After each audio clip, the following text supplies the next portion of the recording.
237번째 정례 불품입니다. 오늘은 세종모 처리 방안에 대한 우리 시의 입장을 말씀드리겠습니다.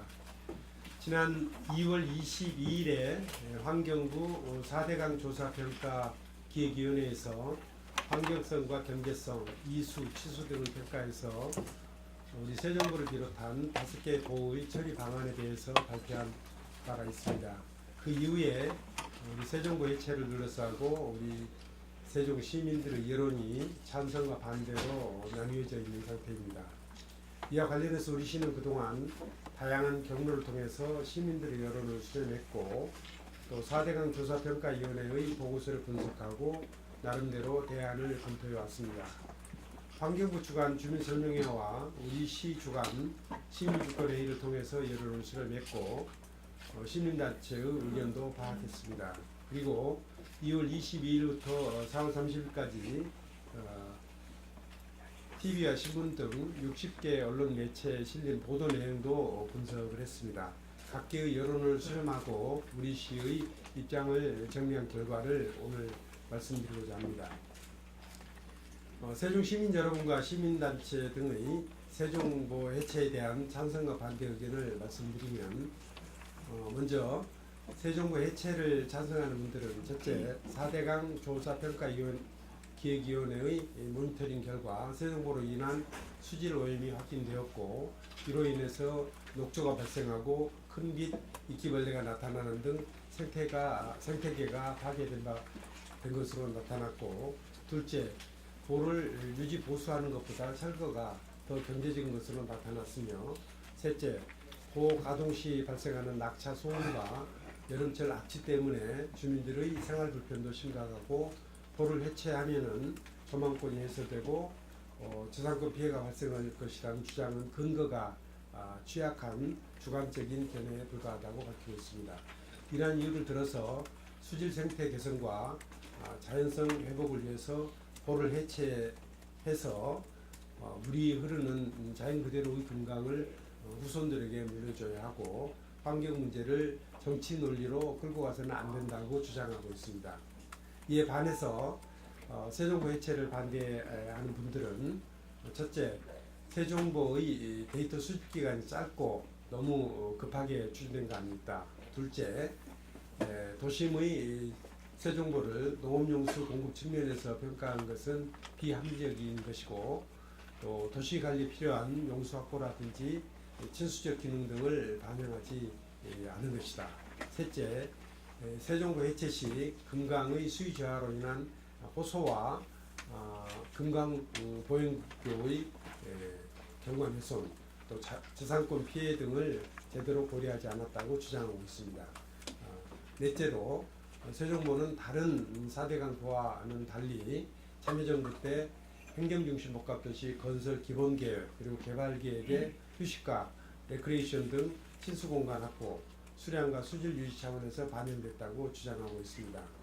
세종보는 4대강보 중에서 유일한 도시명보로 경관 및 조망, 친수공간 확보 등 도시민의 편익을 고려해서 그대로 유지하는 것이 옳다고 밝히고 경제성 평가도 농업용수 확보나 환경적인 측면을 고려할 것이 아니라 세종시 미래, 또 시민의 행복 추구, 저상권 침해 등의 여러 가지 요소 등을 반영해야 된다고 주장하고 있습니다.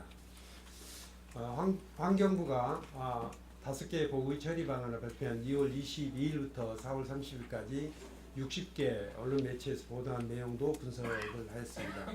이 기간 동안 세종보에 관한 보도 건수는 모두 467건이었으며 이 중에서 보 해체를 찬성하는 것이 78건, 중립적인 보도가 209건, 반대 보도가 180건으로 나타났습니다.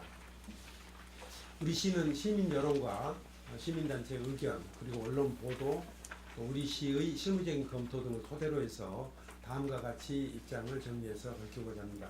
첫째, 시민들의 찬반 양론이 팽팽하게 대립되고 있는 상황이기 때문에 성급하게 보해체 여부를 결정하지 말고 시간을 두고 신중히 검토할 필요가 있으며 둘째, 현재의 상시 개방 상태를 유지하더라도 보해체와 비슷한 효과를 거둘 수 있으므로 현 상태를 유지한 채 모니터링을 좀 더 진행하는 것이 바람직하고, 셋째, 볼을 해체하거나 상시 개방을 할 경우에 도시 유지 관리에 필요한 용수 확보 방안과 침수 기능 유지 등의 대책을 강구할 필요가 있다고 보았습니다. 결론적으로 새 정부 해체 여부는 좀 더 시간을 두고 보 기능 유지와 상시 개방, 해체, 홍수기, 갈수기의 탄력적 운영 등 다양한 대안을 놓고 정밀하게 모니터링 한 후에 결정해야 될 것이며, 생태보건 등 환경적인 측면뿐만 아니라 도시의 유지관리를 위한 용수 확보와 또 시민들 품격 있는 삶을 위한 경관 유지, 친수공간 제공 등 가치를 종합적으로 검토하여 결론 내린 것이 바람직하다고 판단하였습니다. 우리 시는 이러한 입장을 정리해서 환경부에 제출할 계획입니다. 그리고 환경부에서는 6월에 출범하는 국가물관리위원회의 결정이 있게 되는데, 이때 합리적이고 현명한 결정을 해주실 것으로 기대를 하겠습니다. 그리고 오늘 오후에 행복도시권 광역도시계획 공동 수립을 위한 협약과 심포지움이 열리게 됩니다. 오늘 오후 세종 컨벤션 센터에서 우리시와 행복청, 대전시, 충청북도, 충청남도 등 5개 기관이 행복도시 광역도시계획 수립을 위한 협약식을 갖고 심포지움도 개최할 계획입니다. 행복도시권 광역도시계획은 행복도시 특별법에 근거한 것으로 그동안 4개로 나눠져 있던 도시계획을 통합해서 충청권 전체를 하나 권역으로 묶는 효율적인 발전계획을 수립함으로써 미래지향적이고 거시적인 청사진을 제시하고 충청권의 공동 상생 발전과 경쟁력 강화에 도움이 될 것이라는 점에서 큰 의미가 있습니다. 그리고 심포지움에서는 광역도시권의 핵심 이슈 파악 방법론, 그리고 광역도시권의 경쟁력 강화를 위한 계획체계 발전 방향이라는 내용을 주제로 발표를 하고 또 토론을 할 예정입니다. 이번 협약을 계기로 해서 행복청과 우리 시 그리고 충청권 전체가 상호 이해를 바탕으로 협력과 공조, 상생 발전을 위해서 더욱더 노력을 하겠습니다. 그리고 이번 주말 5월 5일에는 어린이날 큰 잔치가 열리게 됩니다. 이에 대해서도 간략하게 말씀을 드리겠습니다. 우리 시는 97번째 어린이날을 맞아서 세종 호수공원 일원에서 어린이날 큰 잔치를 개최하게 됩니다. 이번 행사는 꿈꾸는 대로 상상하는 대로라는 슬로건을 주제로 다양한 행사를 선보일 예정입니다. 어린이들이 좋아하는 공연, 체험 부스, 푸드트럭 등 볼거리, 즐길거리, 먹거리를 준비하였습니다. 캐리와 친구들의 팬미팅, 어린이 뮤지컬, 또 버블 매직쇼, 복화술, 인형극 등의 프로그램을 진행하고 로봇 라이더, 또 VR, 그림 그리기 등 다양한 체험 부스와 유아용 볼풀장, 그리고 에어바운스 물놀이장, 가족 사진관도 운영할 예정입니다.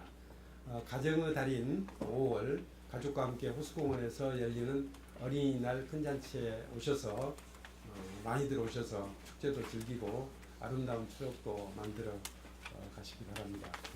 그리고 제가 다음 주부터 유럽 스마트시티 선진도시 출장을 다녀올 예정입니다. 그 기간 중에는 제가 브리핑을 못하고 대신 우리 부시장님들이 브리핑을 할 예정으로 있습니다. 그렇게 이해를 해주시기 바랍니다.